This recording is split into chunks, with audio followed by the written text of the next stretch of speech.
Ini yang ingin saya presentasikan adalah kita mengevaluasi masa lalu dan menerawang masa depan.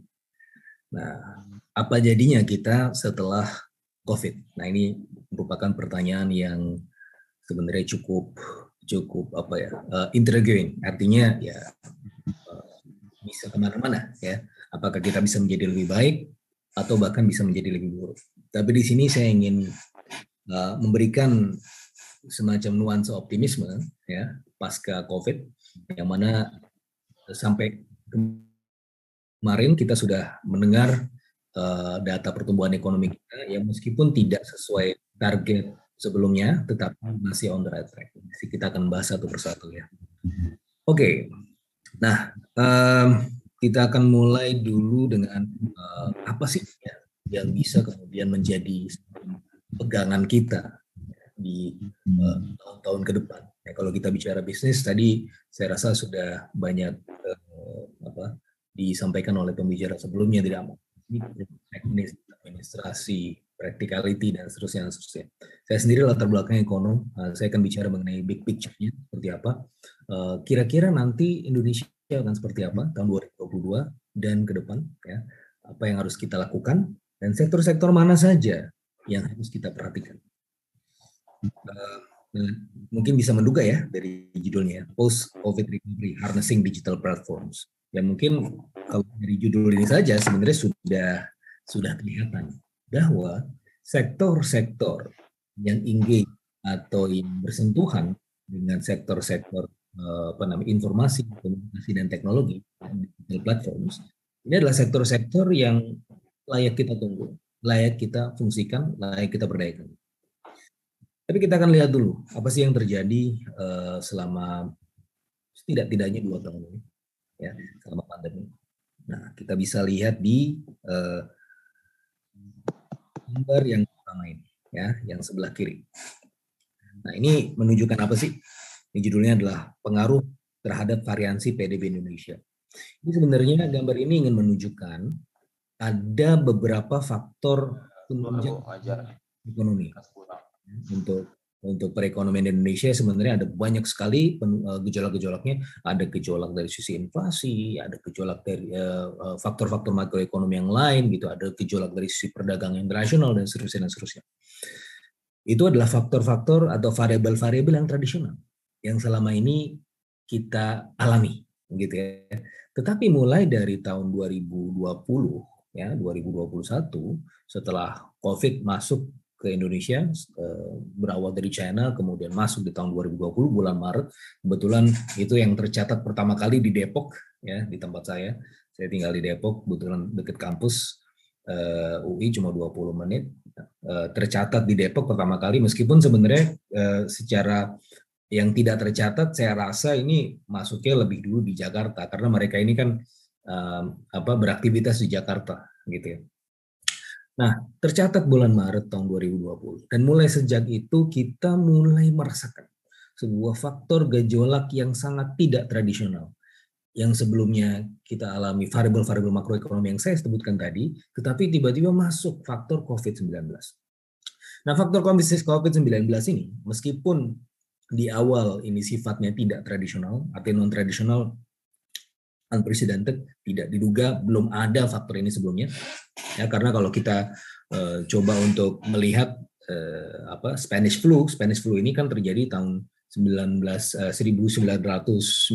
ya, atau 1918, berakhirnya sekitar tahun 1920 ya. Tapi memori kita terhadap pandemi pada saat itu sudah hampir hilang gitu kan, sehingga ini menjadi semacam variabel baru, variabel non tradisional yang menimbulkan gejolak. Nah, masalahnya adalah variabel baru ini yang sifatnya non tradisional berhasil mengangkangi variabel-variabel lain yang terlebih dulu sudah kita kita terima gitu ya sebagai faktor gejolak. Seperti misalnya tadi goncangan dari sisi perdagangan internasional, goncangan dari sisi nilai tukar, goncangan dari sisi komoditas dan sebagainya, itu variabel-variabel yang sering kita temui. Tapi tiba-tiba COVID-19 ini masuk dan menjadi ranking pertama faktor penunjang gejolak. Nah, kalau di sini ditunjukkan bahwa faktor COVID yang oranye ini itu menunjang 17%. Gitu. 17%, dan ini paling besar dibandingkan dengan variabel-variabel penunjang gejolak yang lain. Jadi ada satu wawancara dari news anchor di CNN kalau tidak salah terhadap pemenang Nobel Ekonomi Paul Krugman. Nah, ditanya waktu itu yang bertanya adalah news anchor-nya. Ditanya begini, bagaimana sebenarnya Anda melihat antara variabel ekonomi dan variabel kesehatan? Nah, ini kan juga sebenarnya merupakan perdebatan kita ya. Variabel ekonomi, variabel kesehatan, mana yang harus didahulukan? Nah, Krugman bilang, ya ini suatu hal yang tidak usah diperdebatkan gitu ya. Bahkan dengan secara sinis dia bilang, saya tidak mengenal ada orang yang cukup serius gitu ya. Bahkan dia menyebutnya ada ekonomi yang cukup serius yang bisa membandingkan antara kedua itu. Setengah nyinyir gitu ya Krugman. Nah, Krugman ini memang sangat kritis gitu ya terhadap pemerintahan Amerika Serikat. Dan dari situ saya juga kemudian melihat data di lapangan, data yang saya olah, yang kami olah, tim kami olah dari Next Policy, melihat bahwa ternyata variabel COVID ini penting gitu ya. Sehingga ini suatu hal yang sekuensial, bukan trade off. Artinya sekuensial diselesaikan dulu baru kemudian yang lain, bukan trade off. Kalau trade off itu kan kalau misalnya kita melakukan yang satu ya, yang satu lagi jadi korban gitu. Itu kan satu yang kita ramai perbincangkan ya selama beberapa tahun, terutama masa-masa COVID. Tetapi ternyata yang betul adalah kita memprioritaskan dulu ini penanganan pandeminya. Nah, oleh karenanya kita sudah melihat bahwa pemerintah setidaknya di tahun 2021 itu sudah sangat concern terhadap penanganan COVID. Makanya kan ketika ada COVID meledak sedikit itu di rem dan seterusnya. Kemudian vaksinasi itu kemudian digas.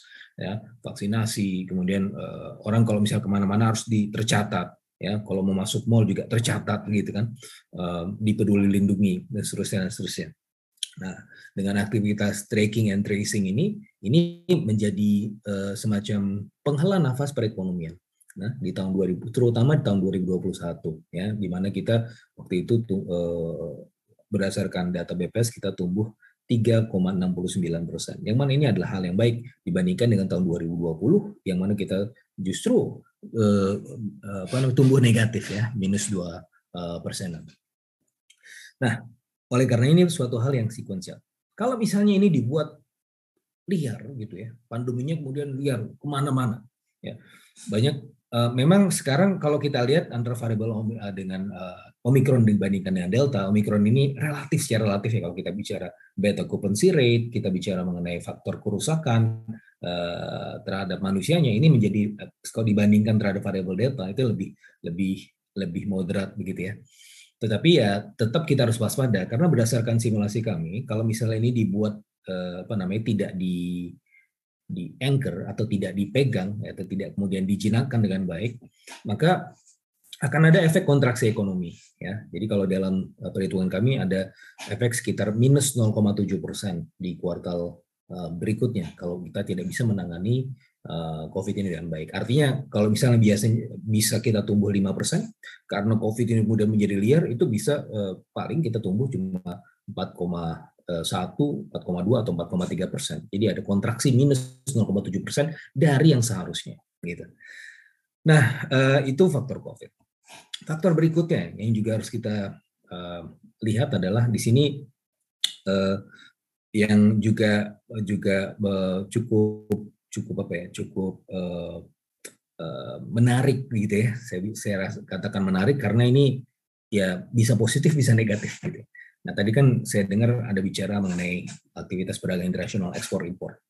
Ini suatu hal yang sebenarnya baik dan menghela nafas perekonomian kita juga karena di tahun 2021 kita surplus 31 atau 32 miliar US dollar dan ini tertinggi ya surplusnya sejak tahun 2007.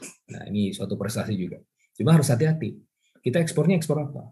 Nah, kalau ekspornya komoditas ya ini harus dengan penuh perhatian. Karena berdasarkan simulasi kami sekali lagi, kalau misalnya, jadi kan gini, kan dominasi surplus ekspor atau surplus perdagangan internasional sepanjang tahun 2021 itu memang dihasilkan dari apa? Dari komoditas. Komoditas itu ada komoditas pertanian, ada busi baja gitu ya. Terus kemudian ada produk pertanian termasuk di situ CPO ya. Terus kemudian ada produk-produk pertambangan, minyak bumi, batu bara, gitu ya. Nah, ini akan menjadi masalah di kemudian hari. Kenapa? Kondisi kita sebenarnya dibandingkan dengan negara-negara lain ini cukup baik. Kalau kita lihat ya di apa negara-negara seperti China, Amerika Serikat, Jepang, Eropa, mereka tengah kesulitan. Tapi kesulitannya sebenarnya kesulitan yang apa ya, yang normal sih. Ya. Cuma kalau kita lihat sekarang kesulitan yang mereka hadapi adalah kelangkaan dari sisi produksi. Ya. Kalau kita di Indonesia itu kondisinya oversupply dari input produksi. Gitu ya. Kalau kita mau bikin misalnya apa bikin sesuatu gitu kan itu harus ada ini ya, bahan bakunya, inputnya gitu ya. Nah dari sisi input produksi kita berkelebihan ya, batu baranya berlebihan, CPO-nya untuk produk minyak goreng juga berlebihan gitu ya, bahkan cenderungnya oversupply. Nah ini kita kemudian bisa mengisi ruang-ruang yang memang hilang gitu ya di global gitu karena mereka sekarang sedang langka ya dari sisi produksi. Kok kenapa terjadi kelangkaan? Ini pertanyaan. Kalau teman-teman pernah atau pernah mendengar selama 2 tahun ini beberapa kali pejabat kemudian mengemukakan sebuah fenomena yang disebut sebagai commodity super cycle ya, super siklus komoditas ya, yang ditandai oleh naiknya harga-harga komoditas gitu ya, harga CPO, harga batu bara itu semuanya naik, harga produk pertanian. Kenapa? Kok bisa seperti ini gitu ya? Memang di masa-masa lalu nggak pernah naik, pernah ya, tapi naiknya menurut sebagian orang tidak se-ekstrim ini. Kenapa bisa ekstrim? Nah, ini saya ingat waktu itu bulan Mei ya atau Maret 2020, bulan Mei ya.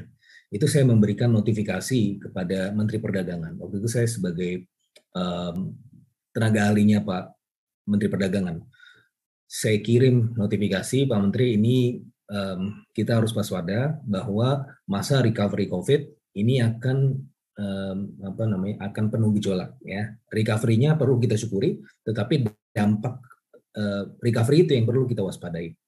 Salah satunya adalah ketika negara-negara besar waktu itu kan sudah ada ancang-ancang ya untuk memberikan stimulus fiskal besar-besaran nih, Amerika Serikat, Jepang, Eropa, China gitu memberikan stimulus fiskal. Nah, ini bagus buat perekonomian karena ekonomi kemudian bergerak. Tetapi kalau kita bicara mengenai Economics 101, ini pelajaran ekonomi di semester 1 ya. Ini kan masalah supply and demand aja, biasa ya. Jadi masalahnya adalah ketika itu stimulus ini. Jadi kalau kita bicara stimulus dari pemerintah, itu kebanyakan itu akan masuk ke lewat jalur demand. Transmisinya lewat jalur demand. Ya, jalur permintaan. Artinya income masyarakat meningkat gitu ya. Purchasing power juga meningkat karena apa? Karena ada bantuan dari pemerintah, ada stimulus fiskal dari pemerintah gitu. Nah, dengan demikian ya, itu akan kemudian mempush demand sampai ke suatu keadaan yang dinamakan demand overshooting ya, sampai tinggi sekali demand. Nah, seharusnya ya ini juga bisa diikuti oleh dari sisi produksi atau dari sisi supply-nya. Cuma masalahnya ya, selama pandemi ini agak terhambat. Kenapa? Karena ketika pandemi kan mobilitasnya dikurangi ya. Ada tenaga kerja yang kemudian di layoff, di PHK. Mesin-mesinnya kemudian harus dinyalakan lagi. Maka ada gap, supply-nya itu lambat menyesuaikan. Demand-nya overshooting. Sehingga pada akhirnya apa? Menyebabkan naiknya harga-harga. Terutama harga-harga komoditas yang dibutuhkan untuk proses industri dan juga konsumsi. Nah, ini suatu hal yang bisa diduga, gitu kan. Sehingga ketika kita track sekarang minyak goreng, itu sebenarnya saya sudah duga semenjak tahun 2020. Karena ini suatu hal yang bisa saja terjadi. Nah, singkat cerita, kalau kita lihat secara umum di Indonesia sekarang ini, kondisinya oversupply. Kita kenapa sih minyak goreng sekarang naik? Kan itu tanya. Bukannya kita penghasil CPO, iya. Bahkan surplus. Ya, cuma ada dua hal kalau kita bicara CPO ya, atau minyak goreng. Cuma ada dua hal pertama sih.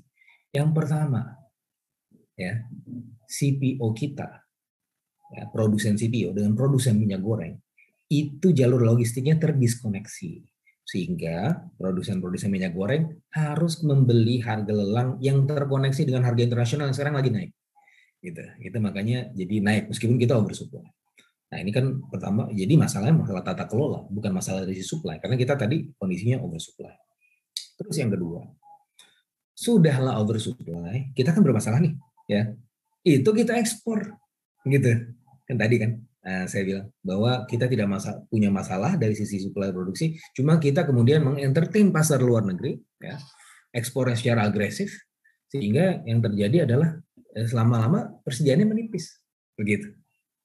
Yang ketiga, nah mungkin kalau bisa dimasukkan faktor yang ketiga, sebelumnya kita juga punya biodiesel. Saya dari awal sudah kritik masalah biodiesel ini. Kenapa? Karena biodiesel ini kan pakai CPO. Dan CPO ini sebenarnya secara natural ini digunakan untuk konsumsi, bukan untuk proses produksinya ya terbatas. Sehingga ketika bagian atau porsi dari konsumsi itu yang ditarik untuk proses produksi, ini akan jadi masalah. Ya, sudah ada contohnya di negara-negara lain ketika mereka melakukan proyek renewable energies tapi ke biodiesel. Jadi masalah kan. Nah, ini B20, B30 atau bahkan B100 itu jadi berkompetisi nih, yang digunakan buat minyak goreng sama yang buat bio-bioan itu saling berkompetisi. Nah, tiga faktor ini menyebabkan minyak goreng kita kemudian naik gitu. Di satu sisi ini patut disyukuri, kenapa? Karena daya beli masyarakat itu meningkat. Ketika kita bicara inflasi di masa pandemi, ini adalah hal yang baik. Kenapa? Karena inflasi kita kalau berdasarkan analisa beberapa lembaga terkemuka juga, salah satu Morgan Stanley, ini inflasi yang terkelola, inflasi yang berasal dari dorongan permintaan, tidak semata-mata karena kelangkaan produksi. Dorongan permintaan itu bagus, karena artinya masyarakat melakukan kegiatan ekonomi, begitu. Nah, tapi masalahnya ini kan jadi masalah juga di kemudian hari ketika kondisi yang oversupply ini, ya, kemudian tipis dan kemudian akan masuk lagi inflasi lewat jalur produksi, lewat jalur supply, lewat jalur kelangkaan produksi. Nah, ini yang kemudian kami tangkap melalui simulasi ini. Di awal-awal ya, setidaknya di kuartal pertama sampai kuartal kedua, ketika kita mengekspor komoditas itu memang akan positif terhadap pertumbuhan ekonomi. Ini ya, ini tapi efeknya nggak terlalu besar, ya, makanya ini kan nggak kelihatan nih naiknya sebesar apa sih. Tetapi mulai memasuki kuartal ketiga, keempat sampai kuartal ke-8 ini akan negatif nilainya untuk ekonomi. Ketika kita mengekspor lebih banyak, menipiskan suplai produksi, gitu kan. Pada akhirnya apa? Ekonomi kita akan terkontraksi karena ekonomi kita kan butuh dorongan dari sisi input juga. Gitu. Nah, itu kemudian saya waktu itu sudah bilang ke bulan Januari ya tahun ini. Saya bilang ke Dirjen PDN waktu itu dari Kementerian Perdagangan, Pauke, ini jangan kasih subsidi, malah nanti hilang, gitu ya. Ya, ini kita udah belajar deh, gitu kan. Saya udah nemenin Pak Agus Parmanto dulu, gitu kan. Kebetulan Nadlin juga. Kita sudah pantau gitu ya, kalau misalnya terjadi distorsi seperti ini, intervensi yang ad hoc seperti ini, itu akan hilang, gitu kan. Hilang kan beneran.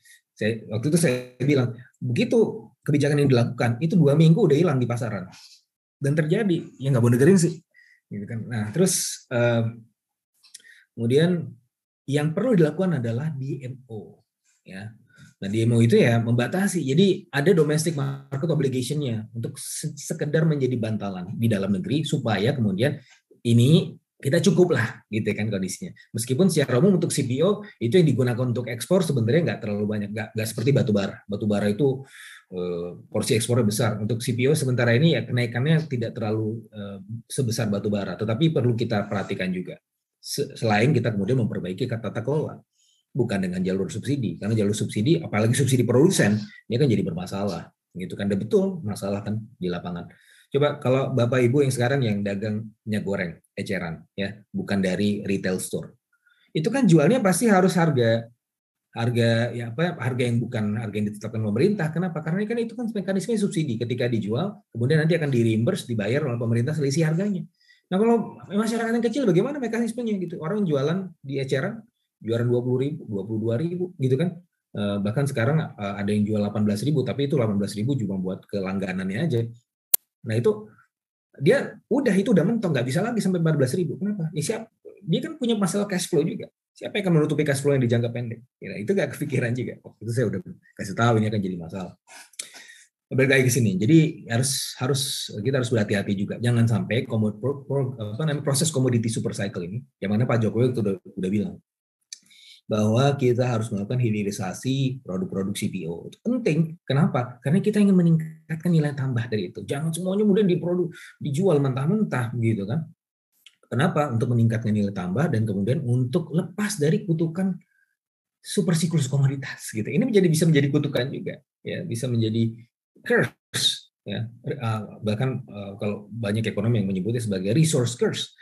Nah, ini sudah terjadi kita sudah mengalami siklus komoditas ini sebelumnya gitu ya. Ketika ada siklus komoditas itu kita kemudian beramai-ramai memanfaatkan itu, cuma lupa investasi ke infrastruktur, lupa investasi ke sumber daya manusia dan seterusnya. Makanya kalau kita lihat kita sekarang sebenarnya sudah on the right track gitu ya. Tidak kemudian silau oleh siklus proses super siklus komoditas ini. Artinya ya oke lah, jangan sampai kita kemudian terjebak ke kesalahan di masa lalu. Nah, ini sudah saya sampaikan juga ke pihak-pihak yang berkepentingan.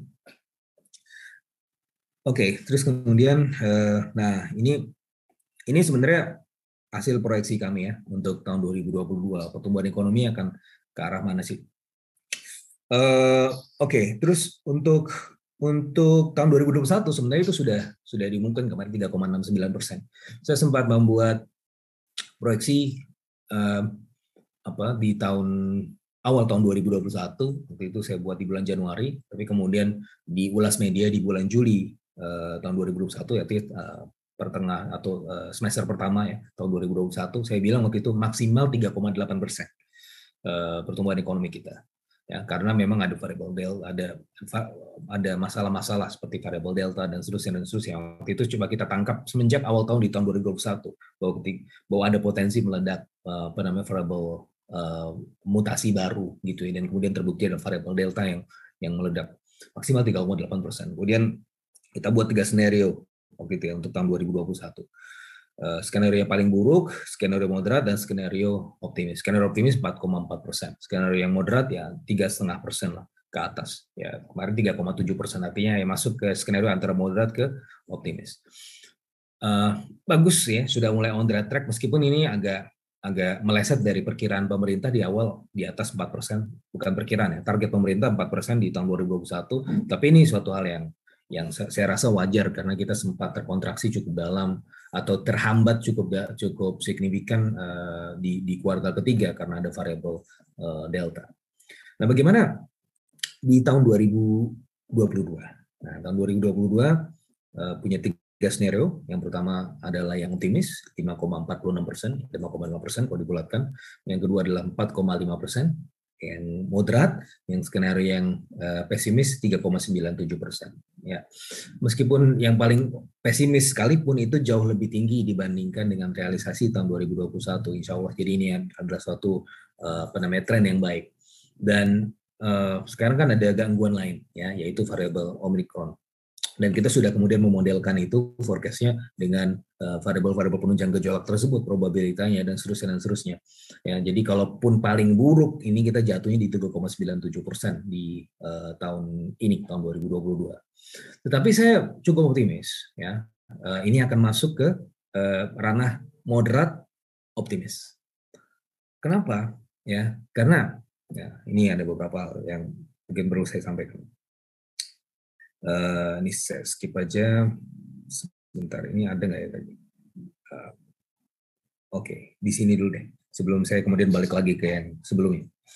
Kalau dari data yang kita kumpulkan ya, ini kita punya semacam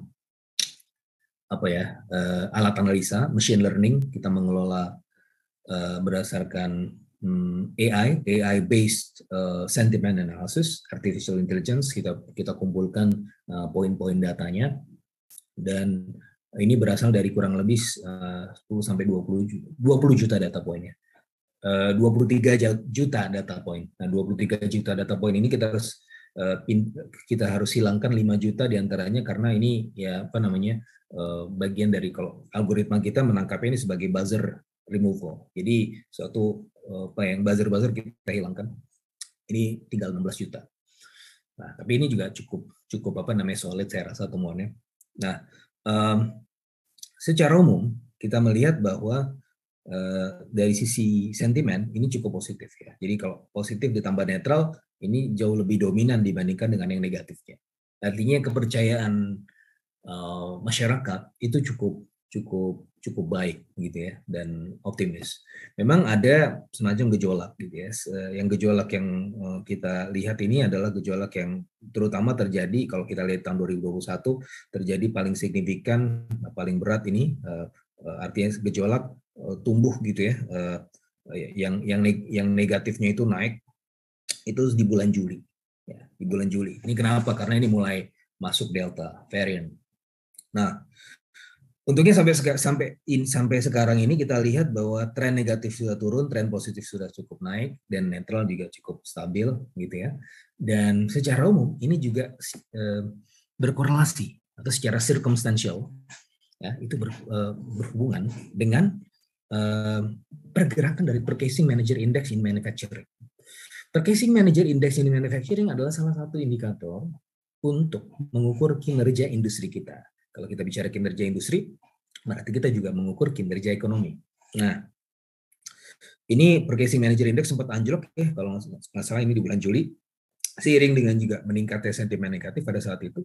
Tetapi kemudian ini naik lagi, ya sampai kemudian kalau nggak salah ini saya belum sempat memperpanjang datanya, tapi di Oktober 2021 itu sampai 57 ini, ya. Jadi Purchasing Manager Index in Manufacturing ini kalau di atas 50 itu artinya fase ekspansi. Kalau di bawah 50 itu adalah fase kontraksi atau fase penurunan. Nah, di bulan Oktober 2021 itu bahkan mencapai titik tertingginya 57. Tertinggi sepanjang sejarah. Ya, bayangkan. Jadi itu tertinggi sepanjang sejarah. Jadi masa ekspansi yang cukup signifikan. Setelah ya variable delta. Artinya ini cukup kemudian membantu perekonomian kita di tahun 2021 lepas dari varian delta karena kita sudah mampu untuk menangani delta dengan baik. Nah, saya rasa tahun 2021 ini menjadi ujian buat kita. Kenapa? Karena ini adalah pada saat kita sudah solid gitu ya, kemudian diuji dan tetap solid. Nah, ini ingin saya bawa di tahun 2020. Tahun 2020 di bulan Maret ke April ya, itu Purchasing Manager Index in Manufacturing di bulan Februari ke Maret ya, itu jatuh ya dari posisi 47 ke 27. Anjlok banget.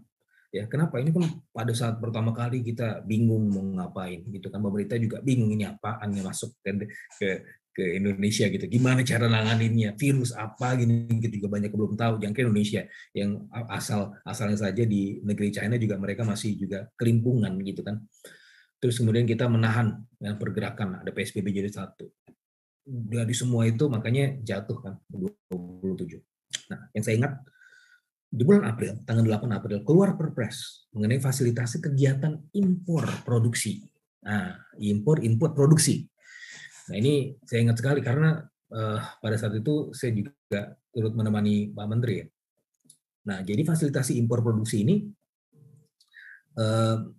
setelah bulan April ya terbukti bahwa dengan terbukanya gitu impor untuk input produksi, jadi impor untuk kepentingan produksi yang kemudian bisa diekspor lagi gitu ya. Jadi kalau kita bicara kinerja ekspor ini juga kemudian tidak lepas dari kinerja input produksi. Nah, ini kita buka input produksinya kemudian secara korelasi ya cukup positif. Setelah itu ya itu naik terus Purchasing Manager Index in Manufacturing. Kalau nggak salah saya ingat di bulan September itu adalah peak yang pertama semenjak COVID masuk itu ke level 50. Sudah masuk lagi masa ekspansi 50,2 atau 50,3. Nah, kemudian kan meningkat lagi nih di bulan Oktober tahun 2020. Ketika Oktober 2020 meningkat, kita terpaksa kan harus kemudian mengerem lagi. Nah, itu memang ada faktor koreksi lagi. faktor koreksi, tapi nggak sebesar yang sebelumnya. Jadi kalau sebelumnya jatuh dari 47 ke 27, di bulan Oktobernya, dari September ke Oktober, itu jatuh dari 50,3 ke 47. Jatuh, sama-sama jatuh, sama-sama terkoreksi, tapi tidak sebesar sebelumnya. Dan kemudian ya, setelah itu naik terus, ya, Purchasing Manager Index in Manufacturing naik, dan kemudian cukup stabil sampai kemudian dihajar Delta yang sebenarnya jauh lebih berat dibandingkan dengan COVID yang versi pertama, versi original. Ya, ini saya rasa yang paling berat bahkan dibandingkan dengan Omicron. Tetapi kita berhasil lagi bangkit Purchasing Manager Index Manufacturing. Ini Purchasing Manager Index Manufacturing ini juga merupakan semacam leading indicator untuk ekspor di barang-barang yang bernilai tambah tinggi, gitu. Sehingga kita bisa lihat kinerja ekspornya cukup positif, ya. Kalau kita lihat dari ekspor in manufacturing juga cukup positif. Meskipun cukup dibantu juga ekspor di komoditas, tapi ekspor di komoditas catatannya tadi. Nah, sehingga dengan kondisi-kondisi seperti itu, saya sebenarnya cukup optimis bahwa perekonomian kita relatif lebih tahan digedor sekarang ini. Sudah lumayan adaptif dengan ada stimulus fiskal, stimulus non fiskal, kemudian bagaimana penanganan kesehatan ini juga sudah dilakukan dengan baik. Kita bahkan sekarang bisa menemui vaksin di mana-mana, ke mall juga sudah ada vaksin, gitu. nggak kekurangan juga, gitu kan. Semua sudah bisa di-trace dan seterusnya, sehingga saya masih cukup optimis bahwa pertumbuhan ekonomi tahun 2022 ini akan masuk ke level yang moderat ke optimis, ya. 5% bahkan bukan suatu hal yang terlalu mustahil, gitu ya, bisa dicapai. Apalagi kita punya 3 faktor, ya, yang saya kutip dari Morgan Stanley. Ada 3 faktor. Ini Morgan Stanley.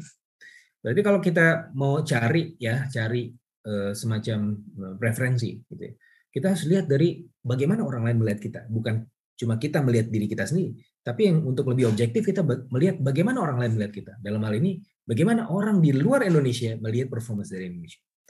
Nah, Morgan Stanley, salah satu lembaga yang cukup terkemuka, mereka kemudian melihat bahwa tahun 2022 ini Indonesia akan mampu untuk bullish, untuk bangkit, karena 3 faktor. Faktor pertama yang saya sebutkan tadi, inclusive demand. Demand yang inklusif. Arti demand yang inklusif, tadi saya belum sebutkan ya, tapi ini saya ingin sampaikan, demand inklusif. Apa itu inclusive demand? Inclusive demand adalah di mana kondisi kita sekarang ini, middle class-nya kan dalam kondisi yang cukup solid, ya, kelompok menengah. Terus kemudian kekuatan kita adalah dari sisi konsumsi, ya. Di satu sisi ini bisa menjadi masalah, tapi di sisi yang lain di saat-saat seperti ini juga justru menjadi semacam penopang kita di saat krisis menuju recovery, gitu. Nah, dalam kondisi ini inclusive demand ini satu yang tidak banyak negara memilikinya, gitu. Makanya kemudian ketika kemarin tiba-tiba inflasi melonjak segala macam, itu membuktikan bahwa sebenarnya kita demand-nya ini meningkat, gitu. Sekarang kunjungan ke mall segala macam kan udah mulai rame ya. Terus kemudian workplaces, tempat-tempat kerja juga sudah mulai rame. Ini menunjukkan bahwa aktivitas ekonomi sudah mulai bergerak.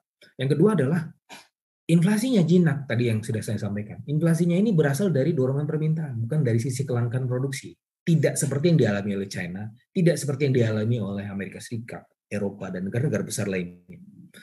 Ini yang kedua, ya. Jadi inflasi yang terkelola. Yang ketiga adalah fondasi fiskal yang memadai. Arti fondasi fiskal, ini APBN kita dikelola dengan baik, gitu ya. Jadi memang ada defisit. Defisitnya memang besar. Di atas yang rata-rata yang kita alami selama ini, 6%. Ya, biasanya kan di bawah 3%. Bahkan yang dibolehkan Undang-Undang 17 tahun 2003 itu di bawah 3%. Tapi ada Undang-Undang nomor 2 tahun 2020 yang membolehkan itu di atas 3%. Karena ini adalah kondisi yang darurat, gitu ya, sehingga perlu kemudian pelebaran defisit. Tapi itu pun ya, ketika defisit kita sudah melebar seperti ini jauh lebih baik dibandingkan defisit dari negara-negara lain. Begitu juga dengan utang kita yang memang tinggi, ya, 40% dari GDP. Tapi ini masih relatif lebih terkelola dibandingkan dengan beberapa negara-negara besar yang mana ini bisa kemudian terjebak dalam utang yang besar. Nah, oleh karenanya 3 faktor ini bisa mendorong kita tidak hanya tahun 2022, tapi juga di tahun-tahun berikutnya. Oke, terus yang lain ini nah kita bicara mengenai optimisme yang lain. Memang ada peningkatan pengangguran selama periode pandemi ini ya, peningkatan pengangguran. Jadi baik itu di Jakarta maupun nasional gitu ya. Jadi ada peningkatan pengangguran.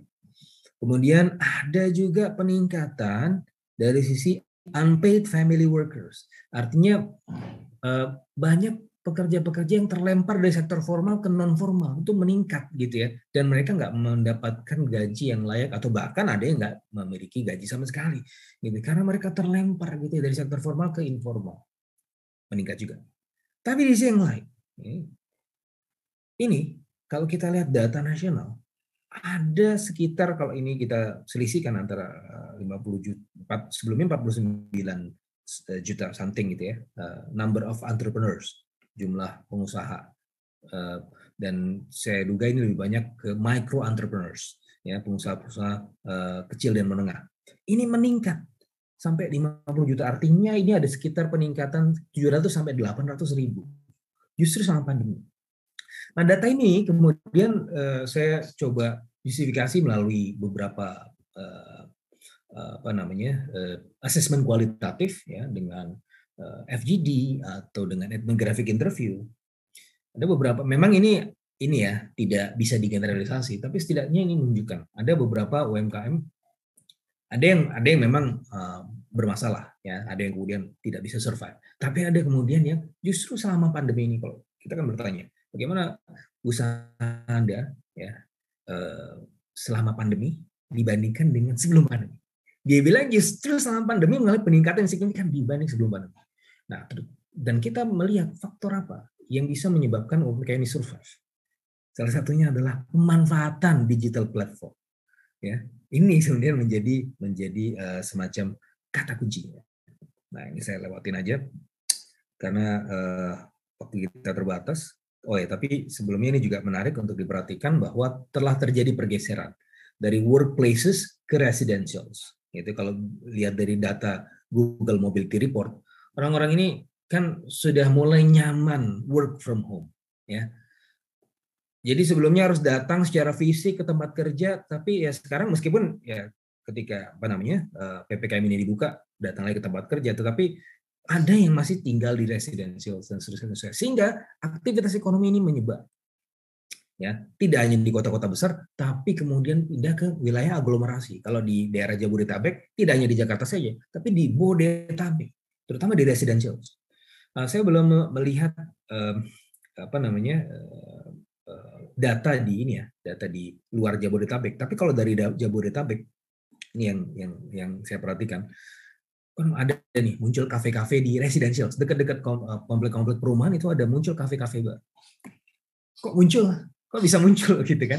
Sebelumnya kan kafe-kafe ini ramai di tempat-tempat pekerja, di tempat yang ramai orang bekerja di sana. Artinya apa? Ini salah satu indikator juga bahwa pekerjaan sudah mulai pindah ya ke residential, ke wilayah-wilayah pinggiran. Dan bahkan mungkin pertanyaan adalah apakah ini adalah akhir dari brick and mortar? Brick and mortar ya, apakah ini artinya akhir dari era bangunan fisik? Belum tentu juga gitu ya, tetapi memang ada pergeseran. Ada pergeseran. Nah, semua itu yang mengenable semua itu adalah teknologi.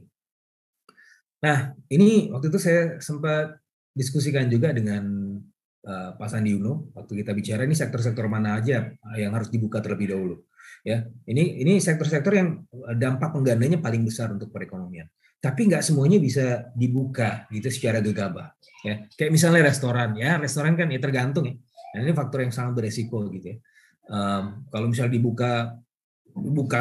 bukanya gitu kan ya balik lagi nanti COVID-nya jadi back to back from the start gitu.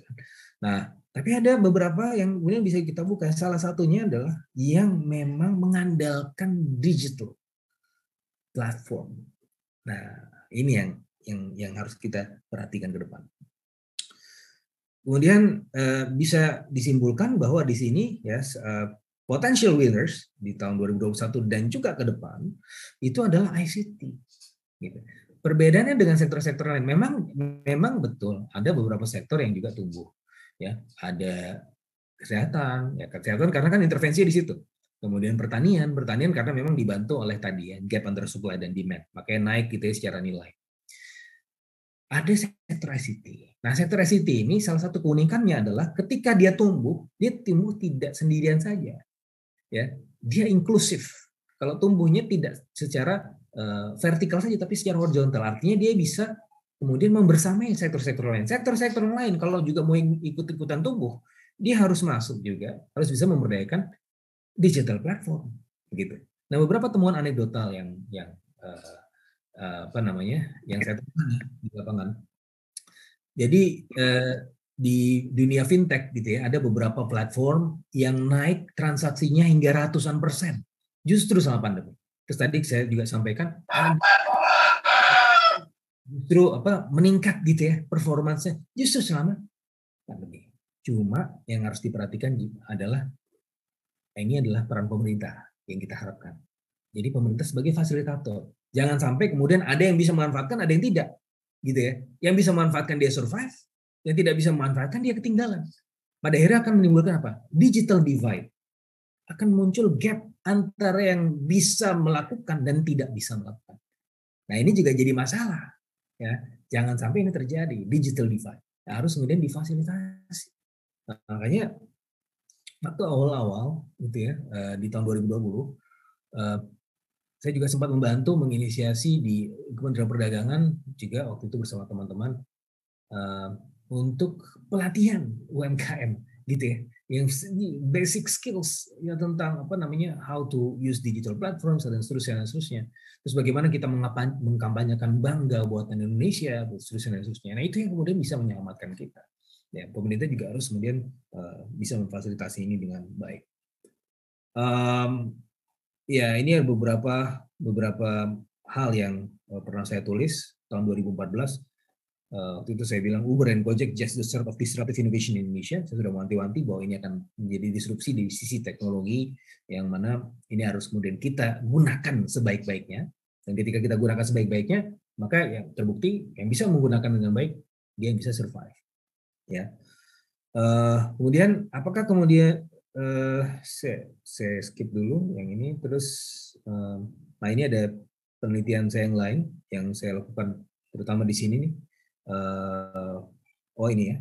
Jadi semacam saya enggak masukkan di sini. Tapi begini.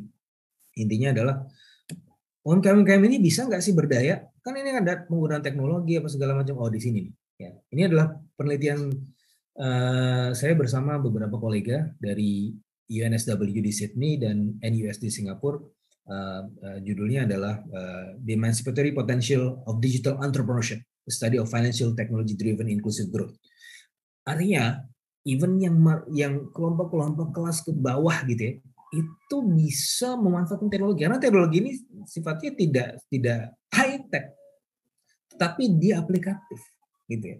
Nah, ini ada beberapa contoh, nanti mungkin kita bisa diskusi bahwa sebenarnya ini bisa lebih inklusif, bisa kemudian menerobos hambatan-hambatan yang selama ini dihadapi oleh misalnya UMKM, dialami oleh usaha-usaha kecil, bahkan dialami oleh petani di sini. Ini iGrow adalah petani. Dan kita dapat penghargaan di sini.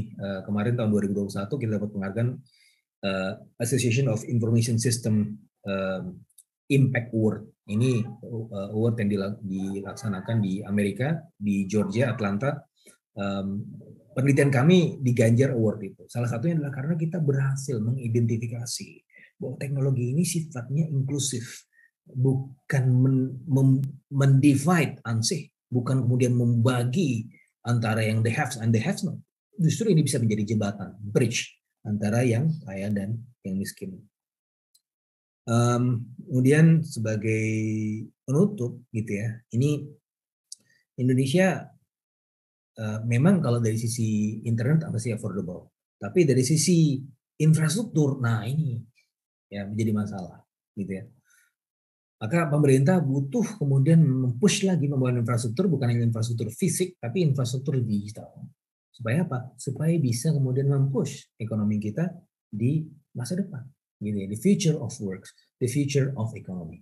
Bahkan kalau menurut Richard Baldwin, profesor ekonomi yang dia ngajar di Swiss ya, ekonomi internasional, dan dia kemarin keluarin bukunya namanya Globotics Upheaval. Globotics upheaval itu artinya bukan lagi globalisasi, kita juga akan menghadapi robotics dan seterusnya. Upheaval artinya ada semacam kegoyahan, ya, kegamangan yang terjadi kalau kita nggak berhasil memanfaatkannya dengan baik. Jadi whether you're with us or against us, itu adalah the nature of technology. Teknologi sendiri adalah kalau berasal dari prinsip Campiterian, the process of creative destruction. Ya, ketika ada inovasi, pasti akan ada yang dihancurkan. Ketika ada yang melaju, pasti akan ada yang ketinggalan. Gitu. Nah, ini tugas pemerintah. Bagaimana memfasilitasi yang ketinggalan-ketinggalan. Ya, meminjam istilahnya Pak Jokowi, no one left behind. Semuanya bisa ikutan. Gitu. Nah, kenapa kita harus melakukan semua itu? Harus ada kolaborasi. Ya, tidak sendiri-sendiri gitu. Ini ada penelitian saya yang lain, quadruple helix ecosystem, bahwa kolaborasi itu penting. Kolaborasi yang sifatnya quadruple helix. Tidak hanya pemerintahnya, tapi di sini ada private sector, swastanya, ada industrinya, ya, private sector dan industri, kemudian ada komunitas, dan kemudian ada universitas. Nah, ini semuanya harus berkolaborasi, tidak bisa jalan sendiri-sendiri. Gitu. Kenapa sih kita perlu harus melakukan ini semua? Karena sebenarnya tujuan kita bukan hanya survive selama pandemi ini, bukan. Tujuan jauh lebih panjang dibandingkan itu. Target kita adalah keluar dari jebakan pendapatan menengah. Ya, kalau cita-cita di atas kertasnya tahun 2045, karena itu 100 tahun kemerdekaan.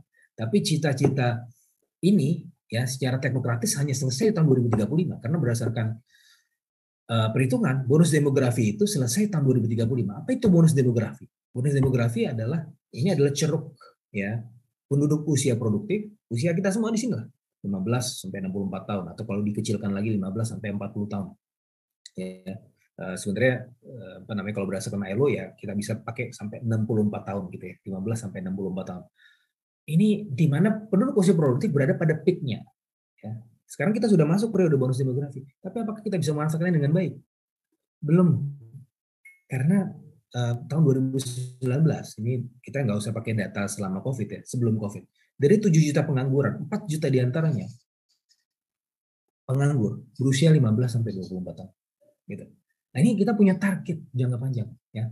Karena untuk lepas dari jebakan pendapatan menengah, kita harus tumbuh minimal 6% sampai tahun 2035. Untuk tumbuh minimal 6%, maka kita perlu target ekspor, tapi ekspornya tidak hanya ekspor komoditas, ya, ekspor yang sustainable, ekspor manufacturing, industry, gitu, creative economy, gitu. Itu harus kita push minimal 9%. Nah, yang 9% ekspor ini tidak bisa kita capai kalau industri kita masih menggap-menggap. Sekarang industri kita kontribusi terhadap GDP masih 19%. Dulu tahun 2001 kontribusinya 29%. Sekarang 19%. Ini yang dinamakan deindustrialisasi. Ya. Nah, ini kita harus balikan lagi keadaannya dengan membangun infrastruktur. Pemerintah sudah ke arah sana. Membangun kualitas institusi. Omnibus Law kemarin sudah kita keluarkan. Meskipun ada kontroversi di situ, tapi ya ini adalah suatu hal yang harus kita dukung bersama-sama nantinya, gitu kan. Harus diperbaiki, ya tentunya. Dokumennya juga berasal MK kemarin harus ada revisi segala seterusnya ya. Oke, tapi kita sudah punya. Gitu. Minimal harus kita perbaiki lagi supaya jauh lebih baik. Kualitas institusinya juga harus memadai. Sebagaimana yang saya tulis di buku saya Trade Strategy in East Asia from Regionalization to Regionalism tahun 2016, waktu itu dipublish Palgrave Macmillan. Salah satunya adalah kualitas institusi dan juga infrastruktur. Yang ketiga, kualitas SDM. Gitu. Nah, ini harus sebenarnya kita manfaatkan dengan baik. Jadi pandemi ini sebenarnya ada efek disrupsinya, betul, menurunkan kualitas pertumbuhan ekonomi kita. Tapi di sisi yang lain ini menjanjikan peluang. Ya, peluang-peluangnya ya nanti kita akan kalau dari sesi diskusi kalau sempat nanti kita akan bahas. Tapi yang jelas kita harus mencapai target-target itu. Kalau kita nggak mencapai target itu sampai tahun 2035, ya kita tidak hanya berbicara mengenai tahun 2022, tapi sampai nanti tahun 2035, kalau kita lepas dari target itu, kita tidak bisa lepas dari jebakan pendapatan menengah. Maka pada akhirnya yang terjadi apa? Kita akan menjadi tua sebelum kaya. Oke, itu saja dari saya. Terima kasih. Assalamualaikum warahmatullahi wabarakatuh.